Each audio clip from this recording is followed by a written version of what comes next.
वेदन जी जो विश्व हिंदू परिषद के लिए कार्य करते हैं, मैं इनको बहुत बहुत साधुवाद करता हूँ। क्या करूँ, वो तो परंपरा है हमारा। साधुवाद किसको करना है? अपने घर में किसी को धन्यवाद थोड़ी देना है। लेकिन अगर अनाचार अत्याचार करने के लिए अगर पंथ बन जाता है तो पंथ तो समझिए क्या होता है जानते हैं? पंथ तो एक सिस्टम नहीं है।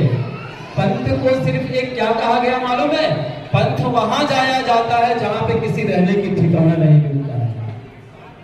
और पंथ और धर्म तो वो है जो शाश्वत होता है और पंथ अशाश्वत होता है।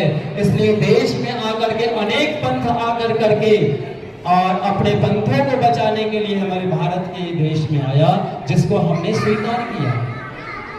और उस स्वीकारता के कारण 500 वर्ष हमारे भगवान टेंट में रह गए, लेकिन हिंदुओं की अस्मिता इतनी आगे बढ़ी, अति हुआ कि आज राम परमानेंट में चले गए महाराज। ये हम लोग की एकताओं का बल है, ध्यान रखना बहनों भाइयों।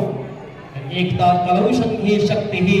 जब तक हम शक्ति के द्वारा इस देश को नहीं बचाएंगे, ध्यान रखना, तब तक इस देश के ऊपर में आक्रमण होती रहेगा। उसको रक्षा और सुरक्षा करने के लिए आरएसएस के माध्यम से हो, विश्व हिंदू परिषद के माध्यम से हो, महिला समिति संस्थाओं के द्वारा हो और हिंदू संगठनों के द्वारा जो कार्य किया जा रहा है इस भारत देश में, 2014 के बाद में लग रहा है कि कुछ ही दिन में हमारा देश विश्व गुरु के कागार पे आ जाएगा। और एक आदमी जब एक पंडित हवन कुंड खोदता है और जब सारे समाज को बुला करके कहते हैं इसमें आहुति आप दीजिए ताकि उसका प्रज्वलित कंटिन्यू रहे, निरंतर बहता रहे। इसी तरह से जो यशस्वी प्रधानमंत्री भारत देश के हैं, उन्होंने एक सनातन का कुंड खोदा है और उसमें हमारा काम है आहुति देना। आप आगे बढ़िए, हम आपके साथ हैं। ये है हमारे भारत की और ये भारत की अस्मिता को बचाने के लिए जो आज यहाँ पे गणमान्य लोग आए हैं, हमारे योगेश प्रभु अपनी वाणी, जिस तरह से पानी पी करके जीवन की रक्षा होता है, उसी तरह से हमारे वाणी से चरित्र की रक्षा होता है। योगेश प्रभु अपने वाणी से चरित्रों की रक्षा करने के लिए जो हमें प्रदान करते अपने वालियों को, उनका बहुत बहुत प्रणाम है। हमारे बाल कृष्ण जी जिन्होंने पदयात्रा करके गौओं की रक्षा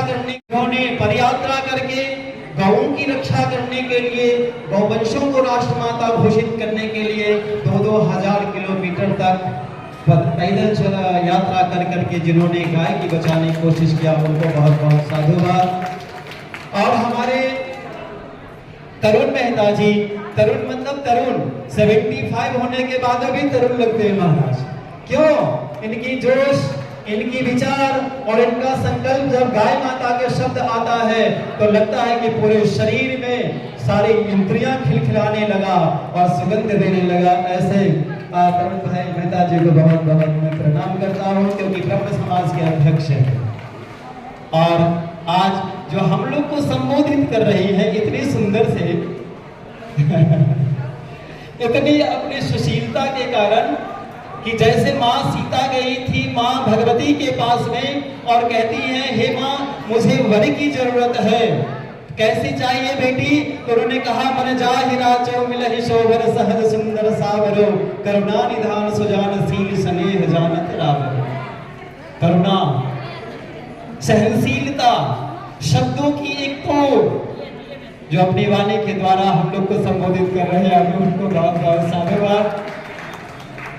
और क्या कहूँ कि जिस तरह से आज यहाँ पे गाय माया की यहाँ पे आरती होने का जो स्वरूप देखा गया, एक ही संकल्प लें आप कि गाय की जहाँ बात हो, गौवंशों की जहाँ बात हो, तो वहाँ पे टेलीफोन न करना पड़े, हमारे व्हाट्सएप में तो आ ही जाता है।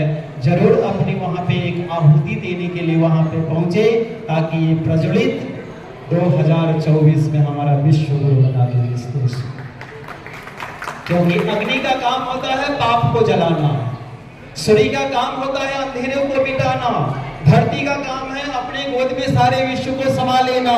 उसी तरह से जो आज मैया लोग एक एक आरती करके और एक एक अपनी वेदना को प्रकट कर कर करके आज की सरकार को यह मालूमात करा देना चाहती है कि हम लोग एक हो चुके हैं।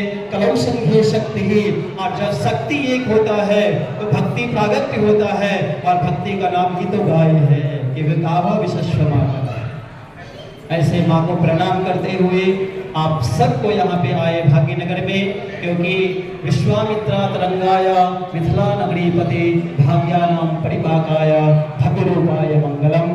इस भव्य रूप को मंगल देने के लिए आप सबको साधुवाद। जय गौ माता, जय जय गौ माता, भारत माता की, गौ माता की, गंगा माता की, गीता माता की।